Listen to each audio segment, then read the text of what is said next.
You can do a handstand. I want to see your feet up in the air right now. Wave them around, that's right. Woo! We're the hype. Hello, hello. Welcome to the Telescope Show. We are discovering God through geek culture. Matthew Seipel Anderson, your host, back in the saddle as always, and I've got a special guest in the studio with me today, my son, Willem. Hi, Willem. Hi. How are you doing? Good. Willem asked if he could be a part of recording this, and I said, sure. Willem, if you could do an episode about anything you wanted, what would you do it on? Probably, well, it depends on what mood I am. If I'm in a screening mode, it would be Minecraft or YouTube Kids. If I'm in a more active mode and outside mode, it would be about building tree forts and that stuff. Well, that's pretty cool. You know, you have a special talent for the pogo stick. Can you tell everyone about how you learned to do the pogo stick? Yes, kept on trying, never give it up. Yeah, and, he kept working at it. Even during our Minnesota winters, he worked on it in the basement, so pretty epic. Well, that is a great segue into today's episode. Today we are having an interview with Mr. Ricky Pope. Ricky Pope is the head honcho and the chief creative architect of Christian Nerds Unite, which is a podcast and a Facebook group. And just an all-around great guy, really interesting. He's helping people discover God through geek culture, the same as what we are doing on this show. And so I just, got in touch with him, and he agreed to do an interview, and we had a great time talking. So without further ado, we're going to zoom past the news and get right into our interview with Mr. Ricky Pope. Well, I'm on the line, actually I'm on Zoom, with Mr. Ricky Pope from Christian Nerds Unite. Ricky, how are you doing? I am doing fantastic, sir. How are you, Matt? I'm doing well. I will say it's a little weird to be on Zoom because, you and I both do podcasts, which, means we like to be incognito. I understand, yes. But anyway, it is great to be, get to finally, see you in person and chat. It's been fun before. Absolutely. Yeah. So it's been great emailing back and forth. It's finally nice to put a face with a name. Yeah. So I discovered you through the Christian Nerds Unite Facebook group. Yes. And that led me to your podcast, the Christian Nerds Unite podcast. And then I discovered that you do like all kinds of creative things. So can you just first off kind of introduce yourself and tell us about what you do? Sure. I have the worst elevator pitch in the world. So I'll start out with that. But I have done a lot of things in my life. Primarily, I have been a worship pastor for 15 years in the past. I'm currently the technical director with a church in Oklahoma City metro area, and I am a full-time caretaker for my wife. Video production has been my secular job for many, many years, and that includes doing things like I've done music videos, and I've worked for news stations, and I've done training videos for the Postal Service. You name it, I've done it as far as video goes. And then the other thing I do is a lot of audio work, and I did a lot of voiceover. I did short commercial stuff, and started doing audiobooks for a while. And about a year ago, a little over a year ago, I guess now, I decided to start a Facebook page and kind of see where it went. Always had the idea that I was going to do a podcast, and called it Christian Nerds Unite because I knew I could get that name everywhere except for Twitter because it's too long. But I knew I could get that name basically everywhere, so I grabbed that name, and then I went out and started the group. The group grew really, really well, really fast. I was slightly surprised with how well it grew, And finally, in August of 2020, I decided, well, if I'm going to do a podcast, now's the time to do it. So I launched the podcast, and I talk a lot about faith and pop culture items, sometimes where they converge and sometimes where they don't converge. But, every episode of the podcast, I share some scripture. Every episode of the podcast, I share something about Christian living and something about pop culture, nerd, geek kind of stuff. Talk a lot about comics and movies and TV shows, and about to do a whole series on role-playing games here in the near future. So I'm excited about that set of podcasts. Oh, that's awesome. I have my brother is big into tabletop games. So very cool. There's this like a huge subculture of people who are really into those kind of games. So that's absolutely. That's an awesome idea. Hey, going back to, you mentioned you did some audiobooks. I have to ask this question. It's burning inside me. Did you do the audiobooks where you acted out every character? No. Ah! No. I mean, sometimes we would, I would add a little inflection to imply it was somebody different. Or if the writer had written it in such a way that, the wording made it obvious, then, I might do a little bit of tweaking, but for the most part, no, we just did not have that kind of production time to put into it. I have done some voice work, some of that kind of voice work from time to time for small projects, but not the audiobooks. That makes sense. Well, that's probably for the better. I actually don't really care for, when they act out, unless it's a really top-notch cast. I get distracted because it's usually a little cheesy. I like to just imagine it myself. Agree. Yeah. I totally agree. I listen to audiobooks all the time. Just read the book to me, please. Yes. I agree. Well, that's awesome. You answered one of my questions coming up, which was whether the podcast came first or whether the group came first. And it sounds like the group came first. Yeah, the Facebook page started first. And then probably in July or early August, I started the group. And then launched the podcast, I think, late September, early November was actually when the first episodes of the podcast dropped. I always had it in mind to do a podcast, but I wasn't going to do one unless I already had some amount of support from the social media side. And if Christian Nerds Unite Facebook page had flopped and had like tens of people, we probably wouldn't have the Christian Nerds Unite podcast at this point. I probably would have done some other podcast or something different. Yeah. Have you found that you've had a lot of meaningful reactions with people through that group? I really feel like I have. I try to be as active as I can. Right now, the group has grown to over 9,000 members. Yeah. So I'm not able to see every single post that goes through. But just the sheer volume is beyond what you can really do. And, but I do try to stay as active in the group as I can. And I have had some great conversations with people there. I always try to stay positive there. I always try to stay helpful there. I don't want to.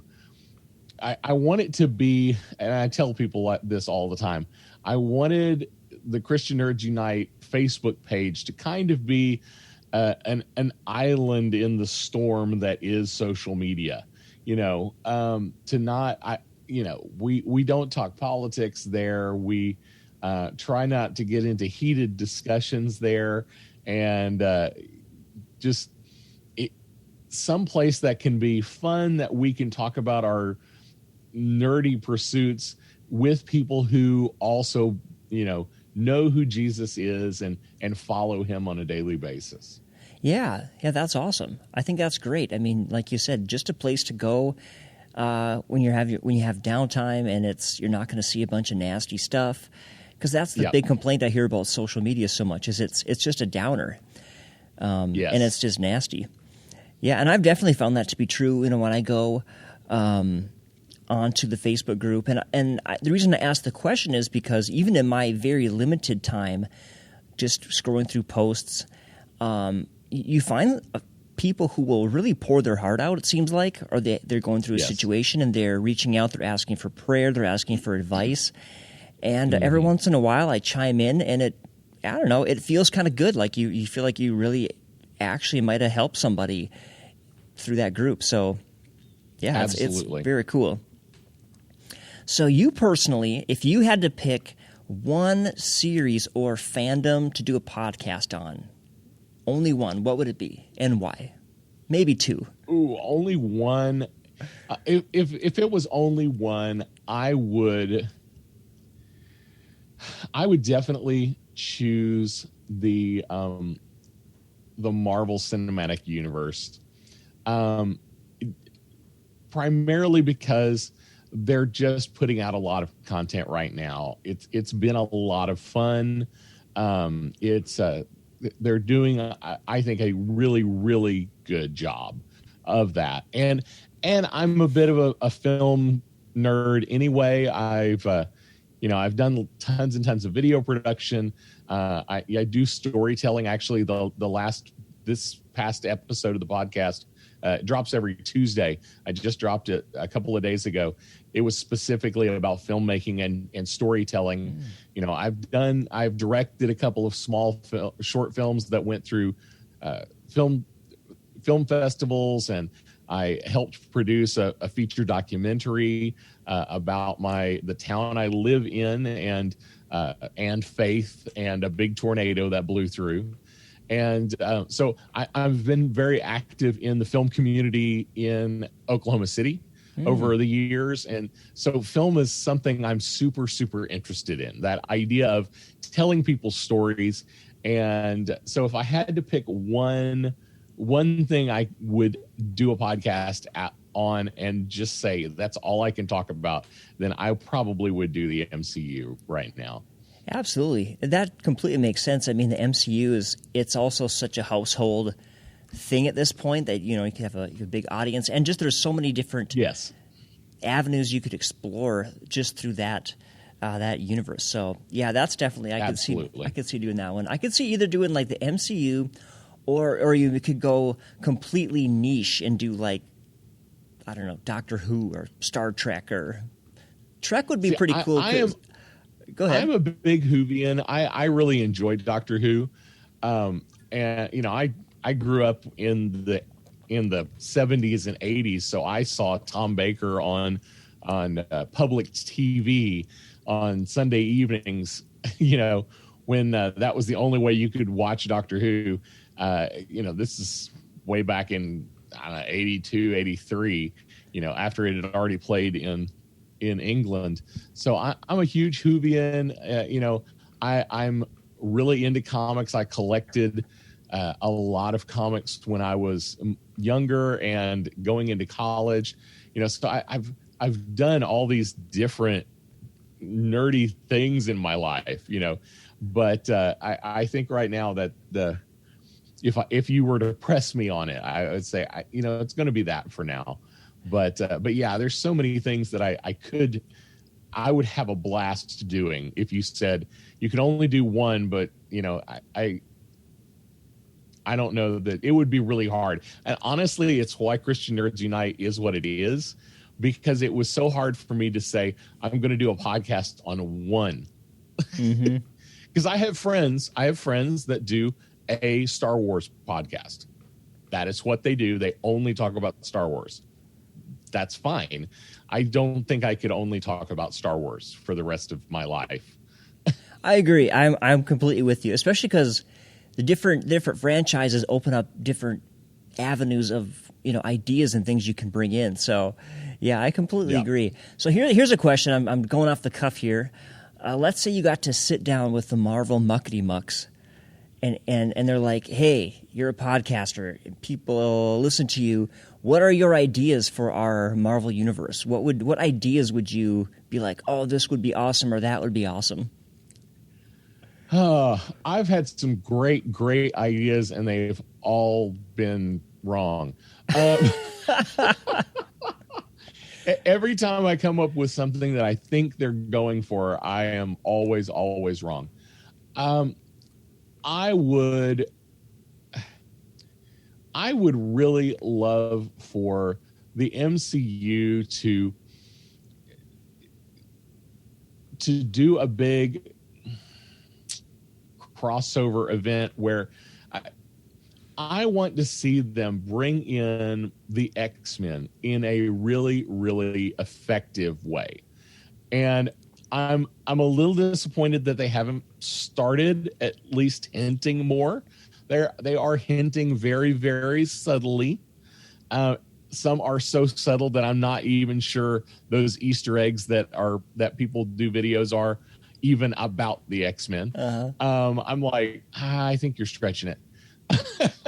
But I would love to see them do it in a way that seems super natural, just that it just flows in, rather than just bust in with a whole movie. Or I'm going to really be disappointed if we have this big multiverse event and it's like, okay, here's a whole new multiverse, and by the way, all the X characters are in that multiverse, and they're all here now.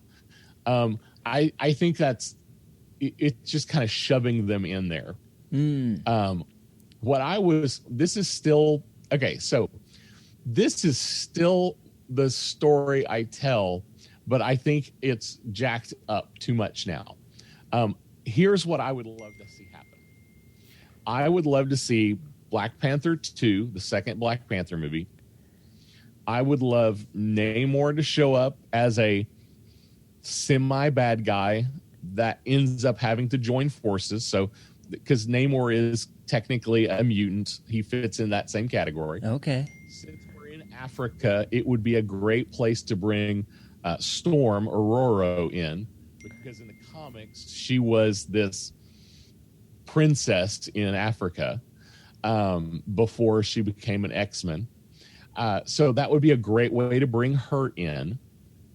Now, if you brought in a villain for this that kind of makes sense for Namor and for Namor and the Black Panther group, now that we are not going to have the Black Panther back, we're going to have something slightly different. Yeah. Who would you have as a good villain for those two that makes sense?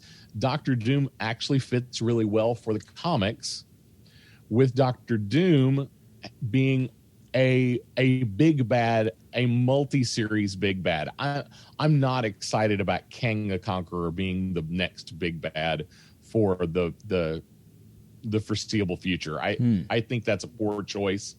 I see why they're doing it, because they want to do this time-hopping, multi-dimensional thing, but I don't think it's the right choice. I would have been better if they had chosen Dr. Doom and started dripping him into movies, but have him be the villain that causes them all to join together. Well, if you do that, then you could have spun into this group of Marvel characters that were called the Illuminati, which are basically the really smart Marvel characters. This is all comic book stuff. Yeah. Because none of this has ever showed up in movies. But if you brought in the Illuminati, you easily can bring in Reed Richards, because he's one of them. So that brings your Fantastic Four in. You could have Professor X, although Xavier really wasn't in that group, he could easily fit in that group. So you could bring him in, and and then Black Panther would be part of that. Traditionally, Tony Stark would have been part of that, but we killed him off. So, and then, Namor is usually part of that group. So this is a kind of an interesting group that could have been brought together to face off against Doctor Doom, and you could have naturally brought in all the X-Men characters, all the Fantastic Four characters, and it would have been a nice little cohesive story. But at this point, I don't think we're ever going to see anything like that happen, because too many things broke over the last 3 years that I've been telling that story. It's it's a cool concept, though. It's a cool concept. Well, Marvel Muckety Mucks. I would have loved to see it. Yeah. Well, if the Marvel Muckety Mucks are listening to this, you might want to change course, because that's a sweet idea. Another thing I was thinking about with your show, I love the way you unpack and present scripture. Can you just share a brief version of how you came to faith?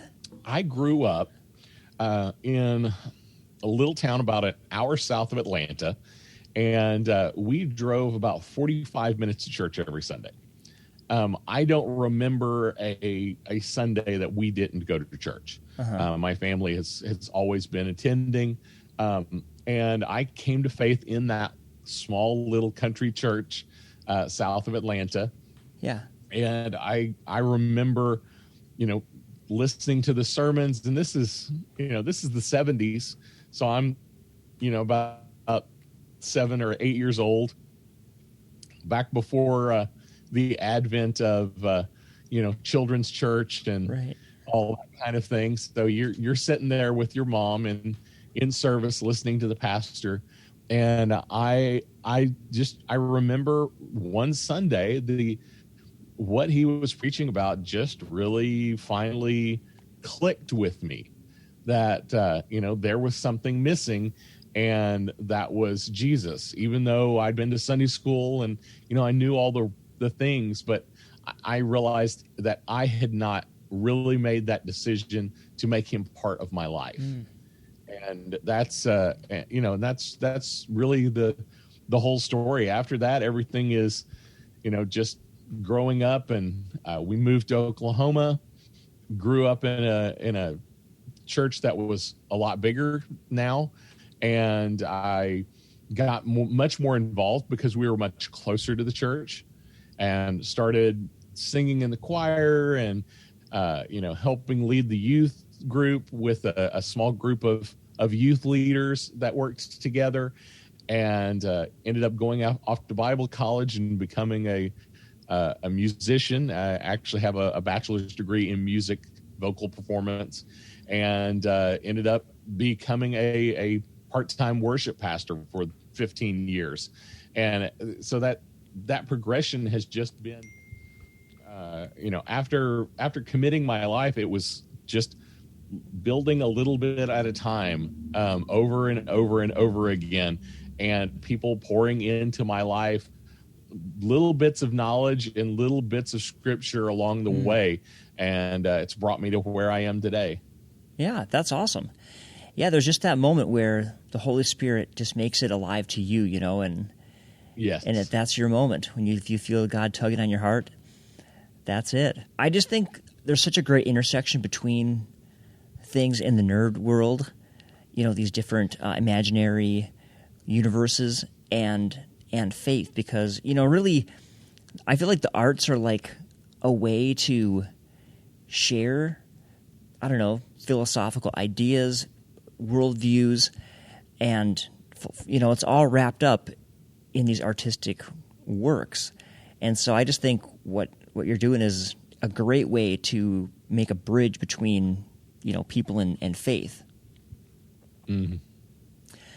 So in one of your past episodes, you've shared the story of your wife's health struggles. Has there been any updates on that? I've actually missed the last couple episodes, so forgive me if I'm behind on information here. No real updates. We're still waiting. We it does look like we're going to be able to do a. I guess I'll give your listeners just a little bit of backstory. Yeah. If you haven't listened to my podcast before, my wife has a total artificial heart. About 2.5 years ago, she came down with a really crazy, super rare heart disease called giant cell myocarditis. And that basically she would not be able to survive without a transplant or some kind of intervention.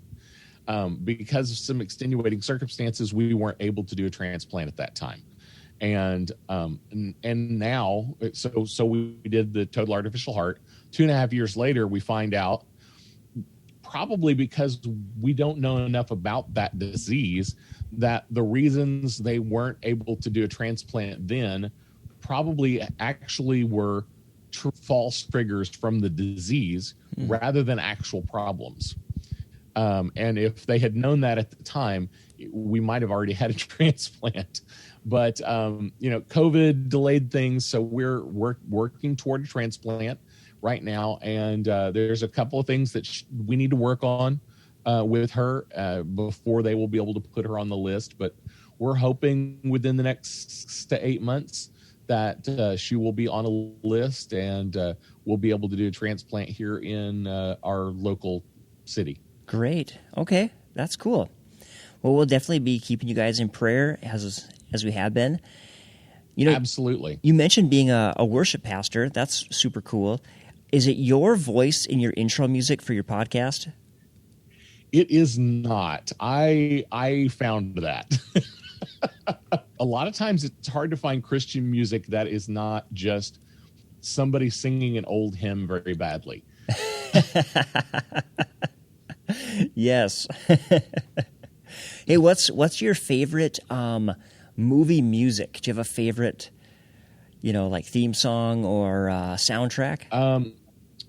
This will sound controversial coming from a nerd. I absolutely love John Williams. Okay. Oh yeah. And it's not Star Wars. And it's not even Jurassic Park. As wonderful as those two soundtracks are, my favorite John Williams soundtrack is a movie called Far and Away. Far and Away, okay. Far and Away. It's a movie about Irish immigrants coming to America, and Tom Cruise, I believe, is one of the lead actors. I'm not a fan of the movie, but the music is amazing. Huh. And it's all John Williams. So the same John Williams that did Star Wars and did Jurassic Park. But Far and Away is absolutely my favorite music, my favorite soundtrack from a movie. Huh. I'm definitely going to check that out. I'm a massive music fan. I'm always looking for something new, all genres. If you like that classical John Williams style, and if you dig a little bit of an Irish feel, then it's really great. Cool. Oh, that's awesome. A movie had kind of a crazy soundtrack is Tenet. I don't know if I ever went back and listened to it just as a soundtrack, but as I was watching it, I remember thinking, this has got really edgy, weird, cool music. I'll have to listen to it. It never really occurred to me. Yeah. There is another movie that is it's different that I really enjoy the music from.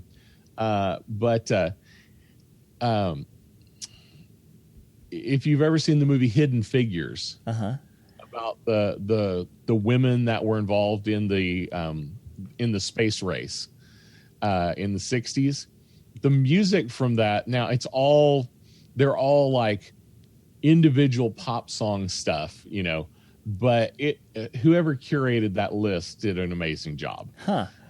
Cool. Well, that's awesome. Well, it looks like people can look you up. If they want to find you, they can find you at ChristianNerdsUnite.com. Or if you want Mr. Pope to narrate your audiobook or film project, there's also RickyPope.com. And, of course, Christian Nerds Unite on Facebook. So, yeah, that's the end of my questions. It's been really fun hanging out and talking. Absolutely. It was great talking to you, Matt. Yeah, and we'll have to keep in touch. Absolutely. All right. Well, I'm going to let you go. I've got to run off to a meeting here in a few minutes. So. Oh, you have fun. All right. Take care. Blessings. Bye-bye. Well, thanks again from the bottom of my heart to Mr. Ricky Pope for doing that great interview. And thank you for all the good work you're doing on the Christian Nerds Unite show and Facebook group. Once again, go to the show notes to check out all of Ricky Pope's activities if you want to get in touch with him, hire him to do some work. And I'm going to sign off. Willem, is there anything else you want to say before we head out? Not much. Not too much? What should we do after this? Maybe go to the park. Ooh, for an hour or two. That sounds pretty good. All right, well, whatever you end up doing the rest of your day, I hope it's great. And I will talk to you again soon. Take care. God bless. Bye-bye. What's up, everybody? Everyone in this place, if you could do a handstand, I want to see your feet up in the air right now.